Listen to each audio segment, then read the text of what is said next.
Dream Team, it's your boy D Neil back with another reaction video, guys. Here we are with life in India as an American foreigner, the expat tag. Before we dive in, make sure you subscribe, ring notification bell, get a video a thumbs up so it gets suggested. I'm intrigued to hear what she got to say. A lot has obviously changed. I'm not gonna lie, I already filmed this video, but it was like trash on fire. It's like 100 degrees.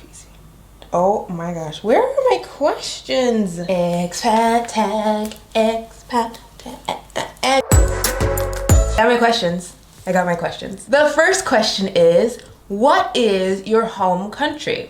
Well, I am from the United States, Denver, Colorado, to be exact. Where do you? Denver, Colorado. Yeah, I would have moved too. I ain't staying in Denver. It's too cold. Too cold there.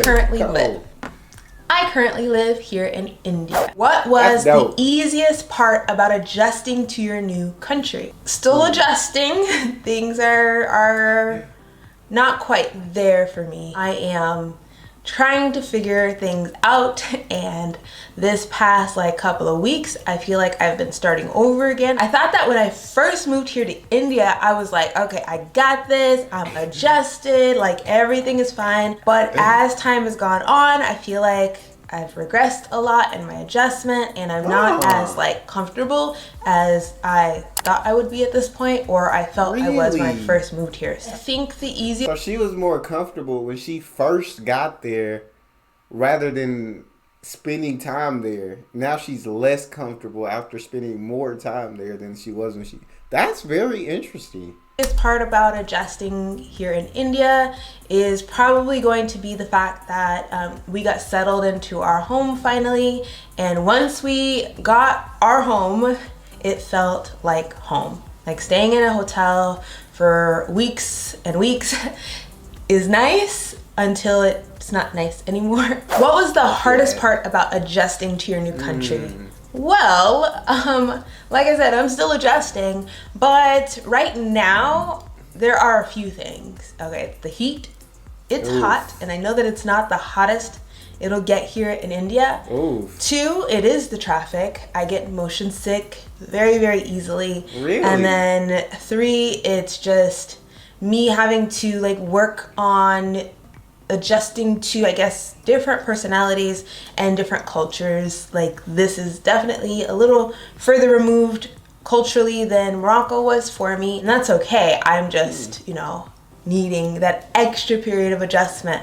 However, when it comes to traffic and heat, combine those two and I am a hot mess. I don't want to go anywhere unless I have to go to work or unless I have somewhere important to go to. I will take a lot of Dramamine and just hope I don't fall asleep. Describe a moment when— Yeah, see, I'm a guy who prefers heat, but I don't know. I ain't experienced India heat. I don't know if it just get hot over here than it do in the States. I done seen the traffic in India as well. Yeah, I'm not built for it. I'm not built for traffic anywhere. I hate traffic. But I done seen some videos where it showed traffic over there, and it was insane to me. I would be wrecking all the time. When you felt you belonged in your new country? I finally found a good home church, and usually I think I can get by with going to church and sitting in the back and not interacting with people, or I usually would play the violin and kind of have my time with God over in the corner. But I'm very introverted, and I'm not outwardly come and hang out with me unless a person is receptive pretty easily. So this church that I found here in India is awesome. People definitely make it a point to make you feel welcome. And they'll come up to you often, ask you how you're doing, what your life is like. If you want to come have dinner at their house, if you want to come just hang out, have tea, have coffee, just fellowship, pray, whatever. I'm just so thankful for that. And I'm also thankful to have lived in countries that let me express my religion and faith the way that I need to do so. It was very much the same in Morocco. I had a church there as well. Describe one major difference between your home country and your adopted country. The heat. I don't know why. I just think it's because it's so— Well, Morocco. I've never been to Morocco, but I would like to take a trip. I would like to visit. I think it'd be very awesome. Hot today. The heat is just on my mind. This is not as hot as it's gonna get, but I think me and my Colorado skin is just Yeah. not ready. Like, She come from one of the coldest places in the United States, so I can understand why that heat really affected her like that. just stay this even. Don't go higher heat, because I just will stay inside. What's one thing you said yes to in your new country that you would never have tried in your home country? Riding in an auto. I feel like this is all my Instagram is about, because I'm like literally obsessed with autos, and I What is just an auto? like pray that I stay safe. But I really like riding in open like cars and just having that airflow come through, even though there's pollution and all of that stuff. Like, it's really cool. And I mean, they don't have autos in the United States, but I don't think I would have easily have taken one if, you know, I could just drive or whatever. Like, I just so easily just hop in one and get to where I'm going and then get out and then I'm done. Also, because I feel like that was probably like a cheater's answer, I don't think that I would just go for spicy food in the States. I love spicy, don't get me wrong, but I have like a threshold. There was one day where I thought like, okay, I can do it. Like, I've been in India for a while now. I can handle spicy food. I ordered atomic wings. No, why would you do that? Yeah, I just feel like How would you order it? I don't even order atomic wings here in the States. You can't taste nothing.